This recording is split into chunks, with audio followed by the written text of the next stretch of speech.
Hello friends, स्वागत है आप सभी का आज के फिर से एक नई वीडियो में। जैसा कि हम सभी जानते हैं कि अभी हम लोग कक्षा 9वीं का गणित का अध्याय 11वां, जिसका शीर्षक है पृष्ठीय क्षेत्रफल और आयतन, जिसे अंग्रेजी में सरफेस एरिया एंड वॉल्यूम के नाम से जाना जाता है, उसे अभी हम लोग पढ़ रहे हैं। आज हम लोग इस अध्याय का भाग 8 पढ़ेंगे, जहाँ पर हम लोग एक नए टॉपिक के बारे में चर्चा करेंगे जिसका नाम है अर्धगोला। अर्धगोला यानी कि इसे इंग्लिश में हम लोग हेमिस्फीयर कहते हैं। देखिए, कल तक की वीडियो यानी इस अध्याय का भाग 7 तक हमने गोला क्या होता है यानी कि स्फीयर किसे कहते हैं, इससे रिलेटेड सारे कॉन्सेप्ट के बारे में हमने चर्चा कर लिया था। अब यदि मैं आपसे पूछूं कि यहाँ पर आपके स्क्रीन पर जो चित्र दिख रहा है वो किसका आकृति है, वो किस शेप में, वो किस आकृति में है, तो आपका आंसर क्या होगा? उम्मीद करता हूँ कि आप सभी इसका आंसर यही दोगे कि दिया गया चित्र एक गोला के आकृति में है, यानी कि यह एक गोला है, यानी कि यह एक स्फीयर है। हम लोग आज का यह वीडियो यानी हेमिस्फीयर यानी अर्धगोला भी इसी पिक्चर के माध्यम से यानी गोला के माध्यम से ही, एक स्फीयर के माध्यम से ही इस पूरे टॉपिक को पढ़ने वाले हैं। आप यदि यहाँ पे ध्यान भी दो तो हमारे टॉपिक में भी लिखा है अर्धगोला, यानी ये कहीं ना कहीं गोला से रिलेटेड है। तो चलिए हम लोग इस अर्धगोला टॉपिक को आज शुरू करते हैं।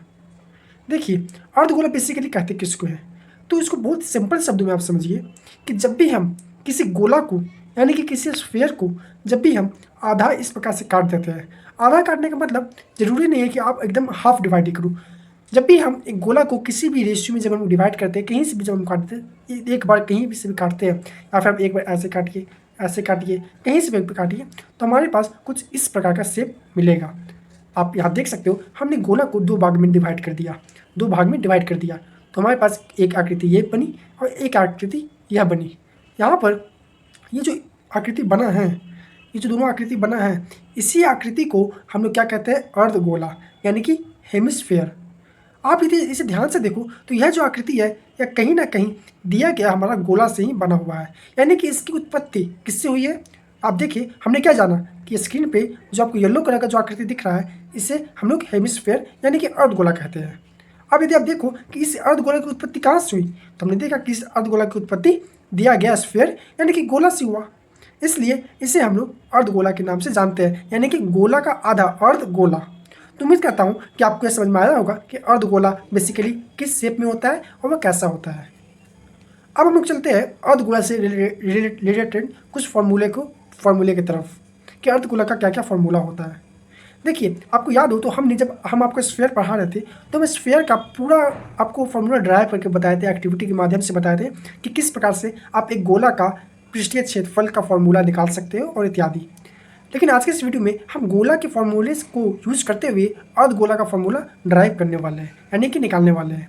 देखिए, सबसे पहले आप यह लिख लीजिए कि अर्धगोला का जो वक्र पृष्ठीय क्षेत्रफल होता है, वक्र पृष्ठीय क्षेत्रफल यानी कि कर्व सरफेस एरिया जो होता है वह कितना होता है? 2πr²। अच्छा, हम लोग क्या जानते हैं कि पिछले वीडियो के माध्यम से कि गोला का गोला का स्फीयर का पृष्ठीय क्षेत्रफल कितना होता है? 4πr²। हम लोग ये जानते हैं। अच्छा, ये होता है गोला का पृष्ठीय क्षेत्रफल। अब यदि हमें अर्धगोला का वर्ग पृष्ठीय क्षेत्रफल निकालना हो तो हम इसे कैसे निकालेंगे? हम लोग अभी देखिए पिछले स्लाइड में कि जो अर्धगोला है वो कहीं ना कहीं हेमिस्फीयर को दो भाग में डिवाइड करके ही निकला है, यानी कि हम लोग गोला को ही दो भाग में डिवाइड कर दिए और वो जो आकृति बना वही हमारा क्या था? अर्धगोला। यानी कि यदि हम अर्धगोला का पृष्ठीय क्षेत्रफल निकालें, इनफैक्ट यदि वक्र पृष्ठीय क्षेत्रफल निकालें, तो वह कहीं ना कहीं दिया गया गोला के पृष्ठीय क्षेत्रफल का आधा होगा। तो यदि आप 4πr² को 2 से डिवाइड कर देते हो तो वो जो आंसर आएगा वो आपका क्या आएगा? अर्धगोला का पृष्ठीय क्षेत्रफल, वक्र पृष्ठीय क्षेत्रफल। यहाँ पे आप देखिए कि हम यदि 4πr² में यदि 2 से डिवाइड करते हैं तो ये क्या बन जाएगा? 2πr²। और यही हमारा कुछ और नहीं बल्कि अर्धगोला का वक्र पृष्ठीय क्षेत्रफल है। इसी तरह यदि हम अर्धगोला का कुल पृष्ठीय क्षेत्रफल की बात करें तो वो क्या होता है? तो वो होता है 3πr²। इसे आप इस तरह समझिए। देखिए, हम एक वक्र पृष्ठीय क्षेत्रफल मतलब क्या समझते हैं? सिर्फ और सिर्फ वह क्षेत्रफल, वह एरिया का क्षेत्रफल, वह सरफेस का क्षेत्रफल जो कि कर्व्ड हो, जिसका सरफेस का हो कर्व्ड हो। तो आप इस फिगर में देखिए, इस हेमिस्फीयर के फिगर में देखिए, इसमें कुल कितने कर्व्ड सरफेस है।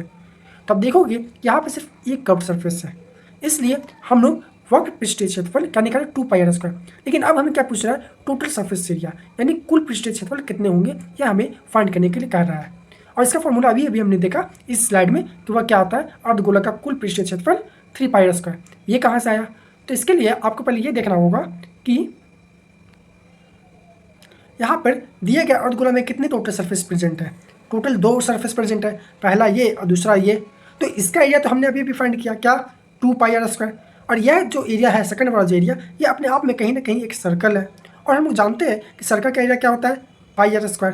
तो यदि हम ये वाला एरिया यानी इस सरफेस का एरिया जो कि 2πr² था और ये सर्कल का एरिया जो कि πr² है, यदि हम दोनों को ऐड कर दें तो क्या हमारा अर्धगोला का कुल पृष्ठीय क्षेत्रफल नहीं आ जाएगा? बिल्कुल आ जाएगा। तो यदि हम 2πr² में πr² ऐड करते हैं, क्यों?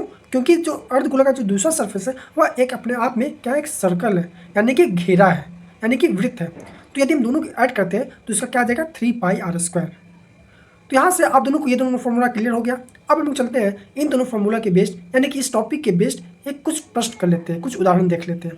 तो ये रहा आपकी स्क्रीन पर पहला उदाहरण। मान लीजिए आपको एक स्फीयर दिया गया है, जैसे कि आप अपने एक फोटो में आप अपने स्क्रीन पर देख सकते हो, जहाँ पर दिया गया गोला का त्रिज्या यानी कि रेडियस कितना दिया गया, 7 सेंटीमीटर, और आपको फाइंड करना है कि दिया गया गोला का पृष्ठीय क्षेत्रफल क्या होगा। तो उम्मीद करता हूँ कि आप सभी इसका आंसर अच्छी तरीके से लिख लिए होंगे, आपको आता होगा। चलते हैं इसके सॉल्यूशन की तरफ। यदि हम इसकी सॉल्यूशन की बात करें तो दिया गया गोला का हमारा पृष्ठीय क्षेत्रफल कितना हो जाएगा, 616 सेंटीमीटर स्क्वायर। अब ये कहाँ से आया? तो ये हम लोग अभी अभी देखें और पिछले वीडियो में भी हमने देखा था, क्या देखा था कि और गोला का ये चूंकि एक गोला है तो गोला का पृष्ठीय क्षेत्रफल कितना होता है, 4πr²। अब यहाँ पे त्रिज्या यानी r का वैल्यू कितना दिया गया है, 7। अब यदि हम इसमें 7 पुट करते हैं, r की जगह पे यदि हम 7 पुट करते हैं तो हमारा आंसर ये वाला आ जाएगा। मैं यहाँ पे एक एक स्टेप सॉल्व नहीं कर रहा हूँ, आप r का वैल्यू 7 पुट कीजिए। और हम जानते हैं कि यदि पाई का वैल्यू नहीं दिया होगा क्वेश्चन में तो हमें क्या पुट करना है, 22/7। यहाँ से आपका आंसर 616 सेंटीमीटर स्क्वायर आ जाएगा। इसी तरह एक और प्रश्न है, यहाँ पे एक और उदाहरण है। वह उदाहरण यह है कि सर्कस का एक मोटरसाइकिल सवार जिस खोखले, यहाँ ध्यान देने की बात है, खोखला यहाँ कर रहा है, खोखले गोले के अंदर अपने कर्तव्य यानी कि खेल दिखाता है, उसका व्यास कितना है, 7 मीटर है। मोटरसाइकिल सवार के पास ये कर्तव्य दिखाने के लिए कितना क्षेत्रफल उपलब्ध है। यानी कहने का मतलब यह है कि यदि आप कभी सर्कस देखे होंगे और मोटरसाइकिल वाला सर्कस देखे होंगे जैसा कि इस प्रश्न में कह रहा है, तो आप कभी ध्यान दोगे कि सर्कस में कुछ इस प्रकार का एक सर्कल टाइप का होता है, एक सर्कल होता है, कहिए इनफैक्ट आप इसे, क्योंकि हम लोग 3D में देख रहे हैं तो इनफैक्ट आप देखिए कि एक गोला होता है जो कि कुछ इस प्रकार से होता है। और उस सर्कस में जो मोटरसाइकिल सवार होता है वो इस गोला पे अपना बाइक को, अपने मोटरसाइकिल को चलाता है। अच्छा, आप कभी गौर करो तो इस गोला पर मोटरसाइकिल सवार कहाँ पे मोटरसाइकिल चलाएगा, किस सरफेस पे मोटरसाइकिल चलाता है? उम्मीद करते हैं कि आप सभी का आंसर यही होगा कि मोटरसाइकिल सवार कहीं और नहीं, मैं कलर चेंज करके बताता हूँ, कि इस गोला पे अंदर वाला जो सरफेस है जो मैं पर्पल का से कर रहा हूँ, इस पे चलाता होगा, इस पे अपना मोटरसाइकिल चलाता होगा। आप सभी आगे करते हो? हाँ, अब इस पे चलाता है, यानी कि ये जो एरिया है अंदर का, जो ये एरिया है इस बाउंड्री पे चलाता होगा। तो ये जो बाउंड्री का जो एरिया है यही हमारा पूछ रहा है कि एरिया कितना है, यानी कि ये जो ये कर्तव्य दिखा रहा है, जो खेल दिखा रहा है, उसके पास कितना एरिया उपलब्ध है, यानी कि पर्पल वाला कितना एरिया उपलब्ध है जिस पे वो अपना मोटरसाइकिल चलाए। अच्छा, ये जो गोला हमारा दिया गया है यहाँ पर, कौन सा गोला, ये जो गोला हमारा दिया गया है उसमें जो इसका क्या यहाँ पे दिया गया है, व्यास दिया गया है, यानी कि डायमीटर, यानी कि जो पूरा डायमीटर है उसका वैल्यू कितना है, 7 मीटर। अब यदि हम यहाँ से इसका त्रिज्या निकालें तो वो कितना हो जाएगा, 7/2 मीटर। अच्छा, हमें क्या फाइंड करना है, इसका एरिया जिस पे मोटरसाइकिल सवार पर मोटरसाइकिल चलाएगा। तो हमने क्या देखा अभी पिछले फिगर में, जब अभी मैंने ड्रा किया था कि मोटरसाइकिल सवार कहीं और नहीं बल्कि दिया गया गोला के कर्व्ड सरफेस पे ही अपना मोटरसाइकिल चला रहा है।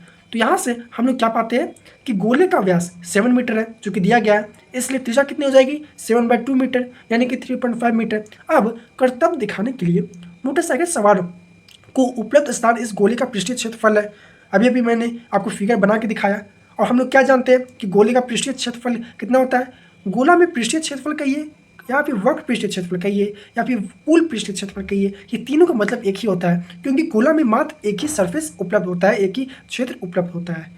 तो हम लोग जानते हैं गोले का पृष्ठीय क्षेत्रफल कितना होता है, 4πr²। अब यदि हम यहाँ पे r का वैल्यू पुट कर देंगे जो कि 3.5 मीटर है, तो हमारा आंसर कितना आ जाएगा, 154 मीटर स्क्वायर, यानी कि 154 मीटर स्क्वायर मोटरसाइकिल सवार के पास एरिया उपलब्ध है, इतना क्षेत्र उपलब्ध है जिसपे वो अपना कर्तव्य दिखा सकता है।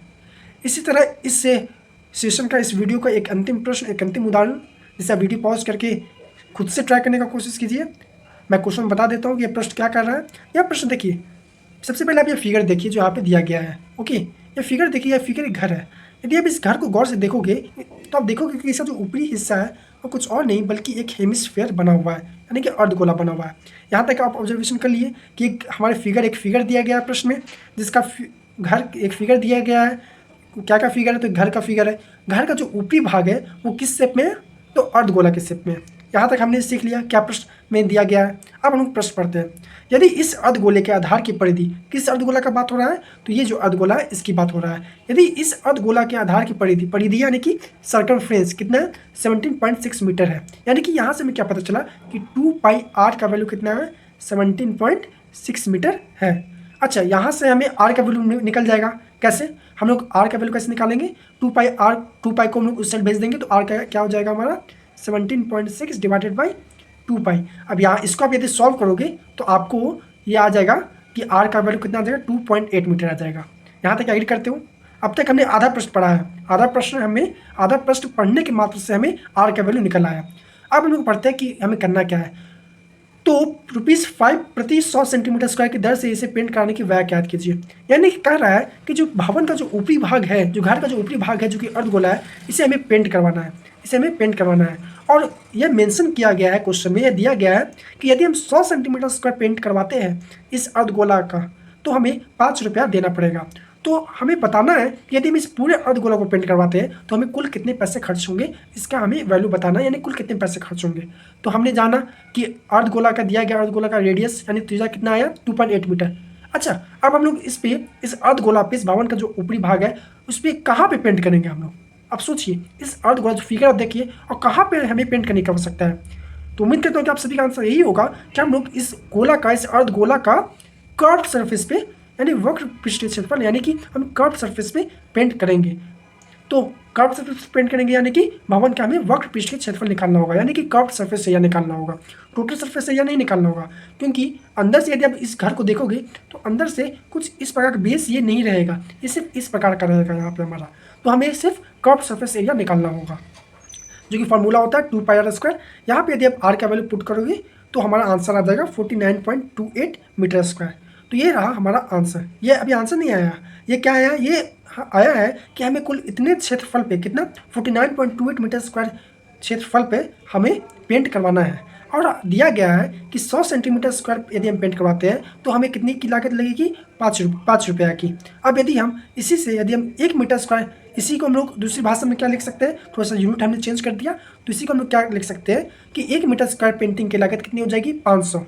इसलिए 49.28 मीटर स्क्वायर की पेंटिंग की लागत कितनी हो जाएगी? हम लोग 500 में 49.28 मल्टीप्लाई कर देंगे। ये हमारा कितना आया?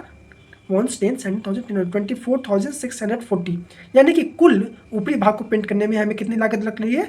24,640। तो उम्मीद करता हूँ कि आपको आज का वीडियो समझ में आया होगा, और समझ में आया होगा कि किस प्रकार से हम लोग क्वेश्चन को सॉल्व करेंगे, कैसे समझेंगे, कैसे डील करेंगे।